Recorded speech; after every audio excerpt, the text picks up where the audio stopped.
et bienvenue dans cette deuxième vidéo spéciale Game of Thrones. Pour vous spécialement, je vous ai rassemblé toutes les théories les plus folles de Game of Thrones. Comme vous le savez, George R.R. Martin donne tellement d'indices sur beaucoup de personnages de Game of Thrones que certains fans sont venus à développer des théories complètement délirantes, parfois fondées, parfois absolument pas fondées. Et pour vous, je vous ai rassemblé 5 théories des fans qui sont si folles qu'on pourrait y croire.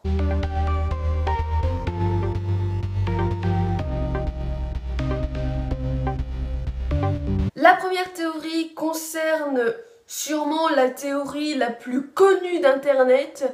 J'ai nommé L plus R égale J. Si vous ne la connaissez pas, je sais pas où est-ce que vous allez chercher vos informations sur Game of Thrones. En tout cas, la théorie L plus R égale J concerne qui est la véritable mère de Jon Snow, et la théorie est la suivante. Jon Snow ne serait pas le bâtard de Eddard Stark, mais serait en fait le fruit de la liaison défendue entre Lyanna Stark et Rhaegar Targaryen. En effet, Lyanna Stark, sur son lit de mort, aurait demandé à son frère Ned Stark de faire passer Jon Snow pour son fils bâtard, afin que Robert Baratheon, dans sa rébellion, ne le zigouille pas, car cette théorie ferait de Jon un Targaryen et donc un des prétendants au trône. La seconde théorie complètement tarée serait que Hodor aurait une signification tellement importante et tellement profonde qu'elle pourrait basculer complètement l'histoire de Game of Thrones. Si vous ne le saviez pas, le vrai nom de Hodor est Walder, mais sauf qu'il a été appelé Hodor parce que il disait tout le temps Hodor. On dit que Hodor vient du dieu nordique qui est Od, qui est l'un des fils de Odin, et il aurait une connexion avec la noirceur, l'hiver et tout ça, et il se présenterait comme l'ennemi numéro 1 du Red God que prit Mélisandre. La troisième théorie serait que Tyrion Lannister serait, à vrai dire, Tyrion Targaryen.